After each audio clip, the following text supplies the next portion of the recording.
Welcome to Beha Fairy Tales. एक बादशाह था जिसकी 6 बेटियां थीं और कोई बेटा ना था। जब मलका ने खुशखबरी सुनाई कि वो एक बार फिर माँ बनने वाली है तो बादशाह ने सख्ती से कहा, अगर ये बच्चा भी लड़की हुआ तो मैं उसे जिंदा नहीं छोड़ूंगा। मलका ये सुनकर बहुत परेशान रहने लगी। जैसे जैसे ज़चगी का वक्त करीब आता गया, बादशाह ने दाया को हुक्म दिया कि बच्ची पैदा होते ही उसे खत्म कर दे। वक्त आया, एक निहायत हसीन बच्ची दुनिया में आई। दाया ने जैसे ही उसका चेहरा देखा तो वो उसे मार ना सकी। बच्ची हंस पड़ी और उसके होंठों से खुशबू भरी फूल झड़ने लगे। दाया ये मंजर देखकर हैरान रह गई। मलका को जब ये खबर मिली तो वो खुद भी दंग रह गई। उसने दाया को बहुत सा सोना चांदी देकर कहा कि बादशाह से झूठ बोल दे ताकि वो नन्ही शहजादी को छुपकर पाल सके। यूं शहजादी खुफिया तौर पर बड़ी होने लगी। जैसे जैसे वो चलने लगी, उसके हर कदम से सोने और चांदी की ईंटें बरामद होने लगी, जिन्हें मलका छुपा कर रखती। कुछ अरसा गुजरा, एक कहत आया और खजाना खाली हो गया। बादशाह फिक्रमंद बैठा था कि मुल्क कैसे संभाले। तब मलका ने अपने खुफिया जखीरे से चंद ईंटें बादशाह को लाकर दी। बादशाह हैरान हुआ और वजह पूछी। मलका ने कहा, पहले वादा करें कि मेरी जान बख्शी होगी। बादशाह ने वादा किया। तब मलका ने अपनी 7वीं बेटी को सामने लाया। वो चलती तो सोने चांदी की ईंटें बिखरती और मुस्कुराती तो फूल झड़ते। बादशाह ने पहली बार अपनी नन्ही बेटी को देखा और दिल पसीज गया। उसने मलका को माफ किया और बेटी को सीने से लगा लिया। लेकिन बड़ी बहनों के दिल में हसद की आग भड़क उठी। बादशाह ने हसद खत्म करने के लिए अपनी सबसे छोटी बेटी के लिए एक अलग शानदार महल बनवाया। एक दिन बादशाह ने सफर पर जाना था।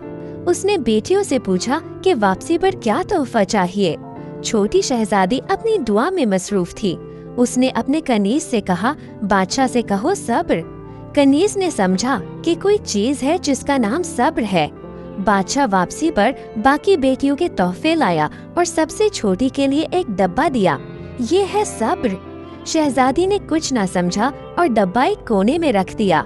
एक दिन गर्मी में पंखा तलाश करते हुए उसने डब्बा खोला तो अंदर एक हसीन और जमील पंखा पाया। जैसे ही उसने पंखा हिलाया, एक निहायत खूबसूरत शहजादा उसके सामने आ खड़ा हुआ। शहजादी उसे देखकर बेहोश हो गई। शहजादे ने उसे होश दिलाया और कहा, ये पंखा जब हिलाऊंगी मैं हाजिर हो जाऊंगा और जब चाहूंगी वापस चला जाऊंगा। यूं दोनों दिन रात साथ गुजारने लगे। ये बात बड़ी बहनों को मालूम हो गई। उनके दिल में हसद और बढ़ गया। वो जाहिरी दोस्ती जताने लगे और बहन से शहजादे के बारे में राज जानने की कोशिश करने लगे। उन्होंने एक दिन कहा, हमने तुम्हारे मेहमान के लिए एक नर्म बिस्तर तैयार किया है।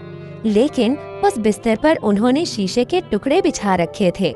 छोटी बहन ने एतबार किया और पंखा हिलाकर शहजादे को बुलाया। वो जैसे ही बिस्तर पर लेटा, शीशे के टुकड़े उसके बदन में चुभ गए। शहजादा खून में नहा गया।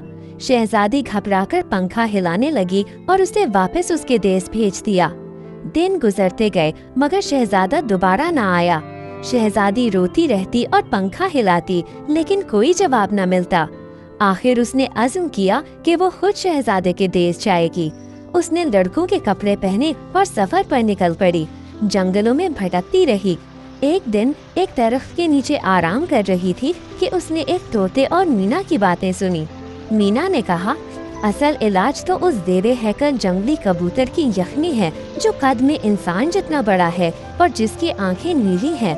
अगर उस कबूतर की यखनी बनाई जाए और शहजादे को पिलाई जाए तो इसके सारे जख्म ठीक हो जाएंगे।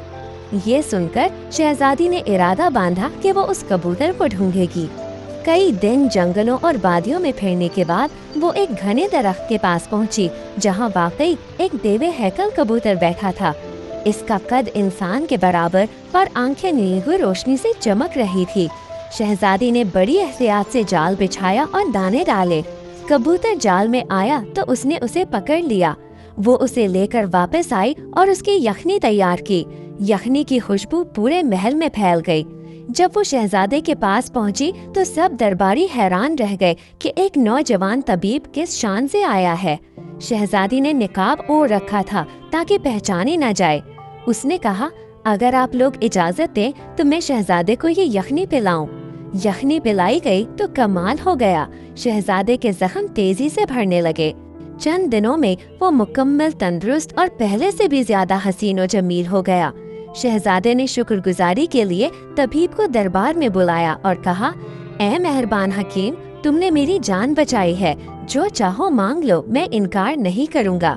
شہزادی نے مسکرا کر کہا، شہزادے، کیا آپ مجھے پہچان نہیں پائے؟ یہ کہہ کر اس نے نقاب ہٹا دیا۔ شہزادے نے چونک کر دیکھا تو اس کی اپنی محبوبہ شہزادی سامنے کھڑی تھی۔ خوشی کے مارے وہ بے اختیار اس کے قدموں پر جھک گیا۔ دربار والے بھی حیرت سے دیکھنے لگے۔ شہزادے نے اسے اپنی زندگی کی مالک کہہ کر تخت کے برابر بٹھا دیا۔ کچھ ہی دنوں بعد دونوں کی شاندار شادی ہوئی۔ شادی کے موقع پر 7 دن اور 7 رات جشن منایا گیا۔ شہزادی نے اپنے والد بادشاہ کو بھی پیغام بھیجا۔ بادشاہ، ملکہ اور سب بہنیں بھی شادی میں شریک ہوئے۔ بڑی بہنوں نے شرمندہ ہو کر معافی مانگی۔ شہزادی نے دل بڑا رکھا اور سب کو معاف کر دیا۔ یوں شہزادہ اور شہزادی ہمیشہ خوش و خرم رہنے لگے۔